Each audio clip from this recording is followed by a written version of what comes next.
The Toronto Blue Jays win an absolute barn burner against the St. Louis Cardinals to open up their regular season. It was 10-9. It was super exciting, but this kind of victory is not sustainable for the Toronto Blue Jays over the course of 162. So we'll break that down and much more on this episode of Jays Digest.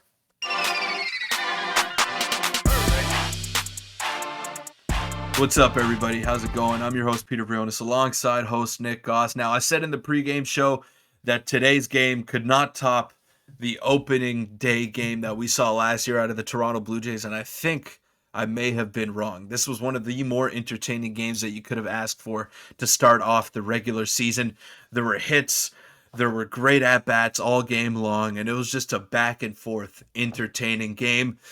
But the pitchers still got to shake off a little bit of rust, Nick. Yeah, unbelievable game. Whether you're a fan of the Cardinals or the Blue Jays, you can admire that baseball's back, and that was the big thing that I took out of this game, and I said that to you mid-game, win or loss. When the Jays were losing, it was going to be great, but we have a lot of things to get into for this game, and there's a few things that I'm a bit upset about Blue Jays-wise, but we're going to stay optimistic because it is, of course, the first game of the season, and what a win. One of the bigger wins that it did top opening day for me last year. Obviously, there was more emotion swings for me personally this game than last game, even though, of course, the big one. But let's just get right into it. Make sure to hit the subscribe button. Your support's been great, and we're finally at regular season. So, offense explodes. And Peter, I'll let you take over here now as I pop up the box score. And we have a few video clips to show you. Of course, we can't show you guys everything. Obviously, you can watch the Jays in 30 highlights if you want that. But Peter, the offense was phenomenal. Let's pop up the box score here, and there's so much to break down, from Chapman to Kevin Kiermaier to Springer's 5-hit game. Bo Bichette, despite playing horrific defense,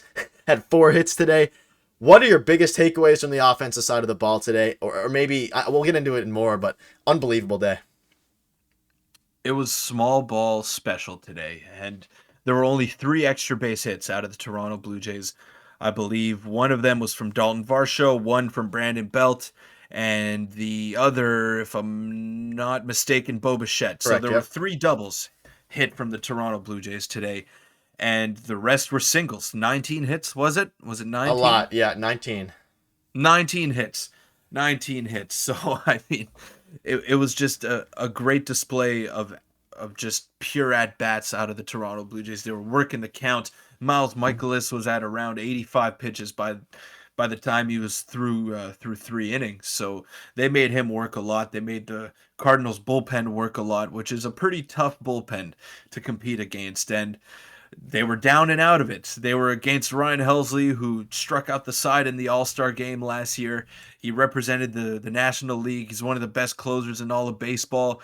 And they rallied against him, and they scored 2 runs in the top half of the 9th inning. And this team looks in midseason form at the plate just to start the year, but the pitching got to iron some things out there. But for game 1, I mean, you got to be happy from what you saw out of these guys at the plate.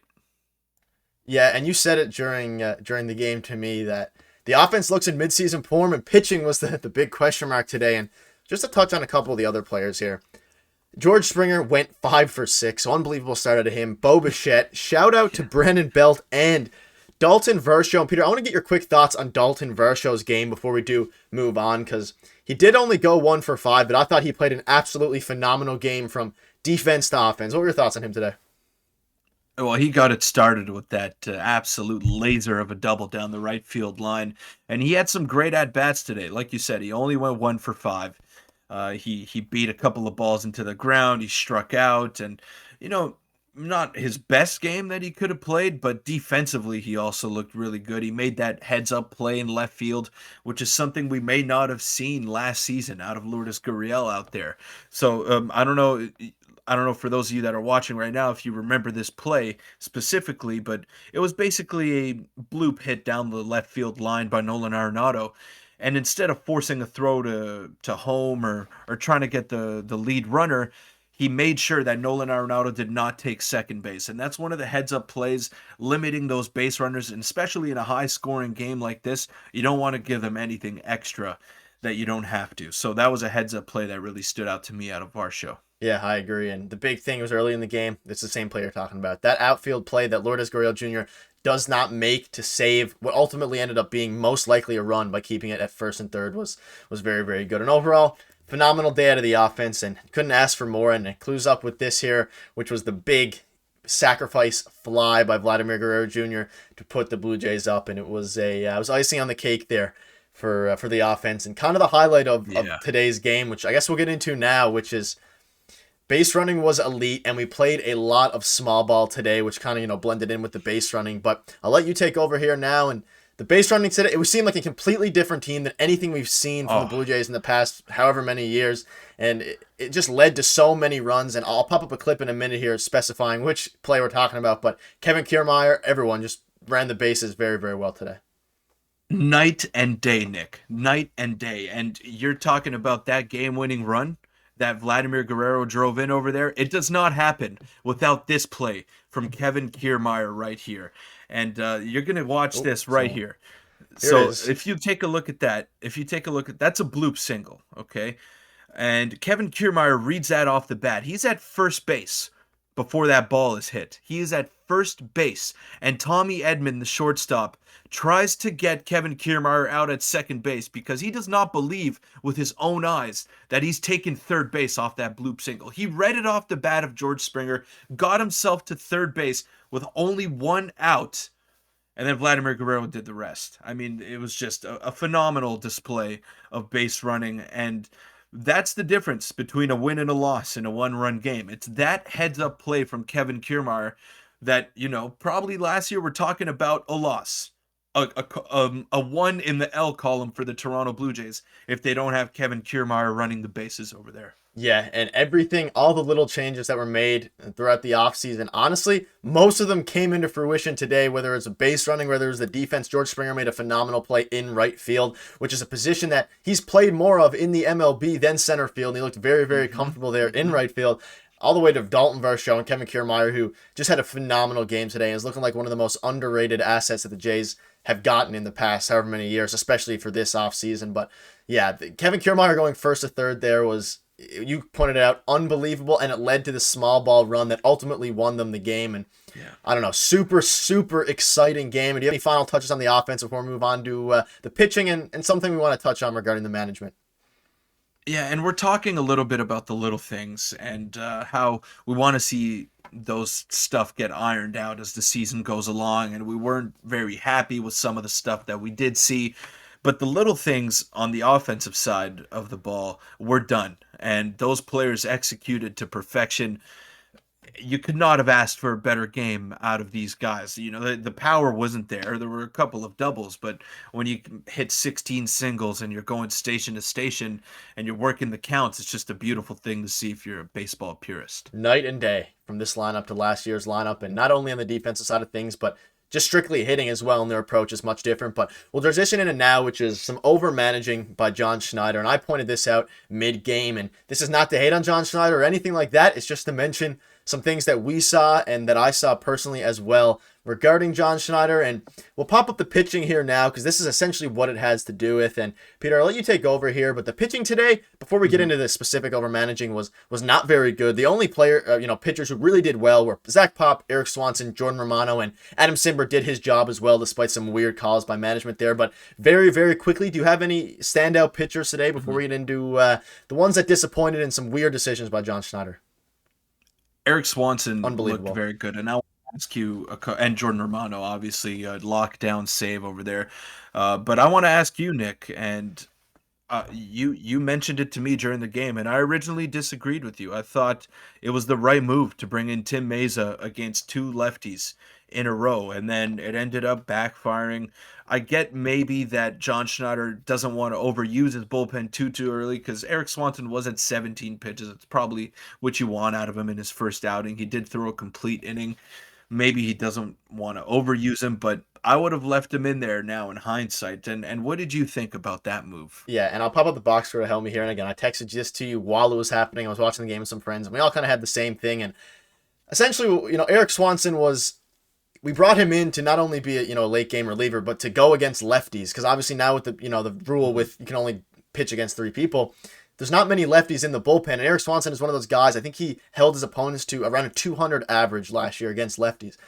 And we also have tomorrow off. So as soon as they brought in Tim Meza, who struggled towards the end of spring training camp, and I just have a lot less faith in Tim Meza than Eric Swanson in general. But Eric Swanson was absolutely rolling. One of the nastiest pitches I've seen on television today was his splitter. It was moving like crazy. It looked like a beach ball. It was just dying.